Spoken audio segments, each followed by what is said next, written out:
Hello everyone, Jay here with the Periodic Review, and welcome to Entertainment News. I think it's really interesting that they're trying to make these really huge, beloved video games and try to cram them into a series or a film, and I know it doesn't always translate very well, but apparently the Halo TV producers are having to defend Cortana's live-action digital change, so let's dive in.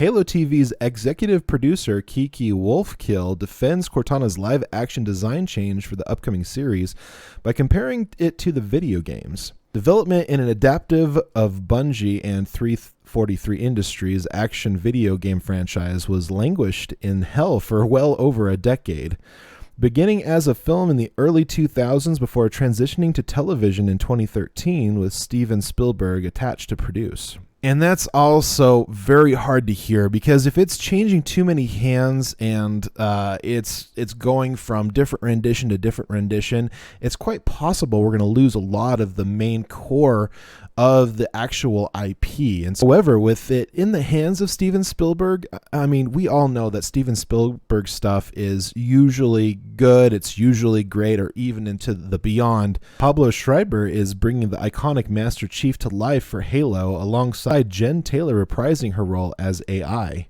program Cortana. And I think it's really important, especially when you're going from game to screen, that you do bring as many of the voice actors as you possibly can back into it. Now that we know that it's been in development for a decade, hopefully they've thought out through all the different holes, and they've filled in anything that's going to be a pothole in the plot lines. And it's going to be really exciting to find out what exactly they decided to use. In honor of the show's upcoming premiere, Games Radar Plus caught up with the 343 Industries' Kiki Wolfkill to discuss the Halo TV adaptation.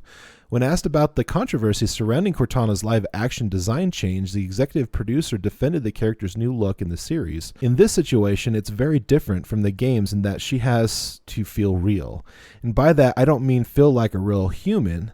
She has to feel like a real AI, a real hologram, and be a character that real people are acting against. And I think that's really important, because in different video games, in different series and stuff, that when they do have like a non-tangible, non-human companion, it does need to be important that they feel real in that setting. Especially since Cortana is a hologram, it's important that she feels and seems very very human-like, but from an AI perspective. And since there's not really anything in the world that we can really compare her to in our current technological disadvantages when it comes to AI, it's important that they do the best that they possibly can. And I think it's important to realize that although she did defend their opinions and their thoughts on Cortana the AI, but they also didn't attack the fans. The decision to retain original voice actress Jen Taylor for the role has been largely well received by fans of the games. The first Halo TV trailer did draw plenty of controversy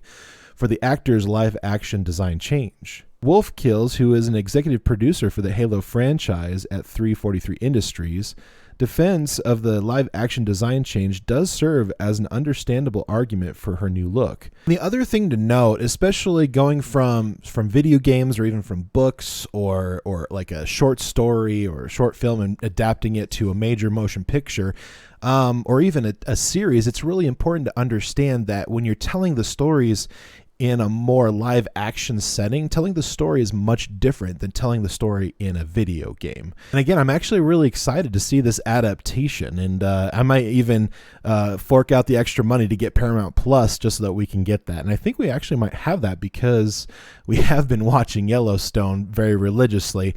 So yeah, we might be able to see this at the end of March. Cortana's live-action design change for the Halo TV show isn't the only point of controversy among fans of the franchise, with the confirmation of seeing Master Chief without his helmet has left a bad taste in many mouths, given this was absent from the games. However, with Killwolf previously noting that the series is not a direct adaptation of the games, but rather a non-canon story separate from the source material, both Cortana's new look and Master Chief's face revealed could serve as an understandable choices to separate the show from the games. I think that's really important to note. I mean, coming coming off of watching the Book of Boba Fett and the Mandalorian, and how the whole helmet thing was like really, really important. And there was some controversy with people feeling like taking the helmet off and having that being a part of the story was kind of outside of the Mandalorian's lore.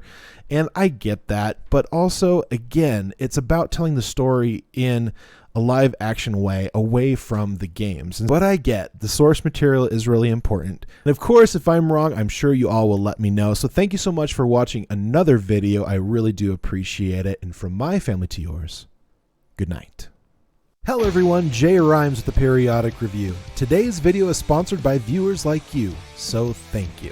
Hopefully we've earned your subscription today, so don't forget to click that subscribe button and hit that damn bell to turn on your notifications so you don't miss a content release. Check out the video links at the end of every video to view our previous content, as well as visit the description section for more links to enjoy. Thank you so much for watching today's video, and from my family to yours, good night.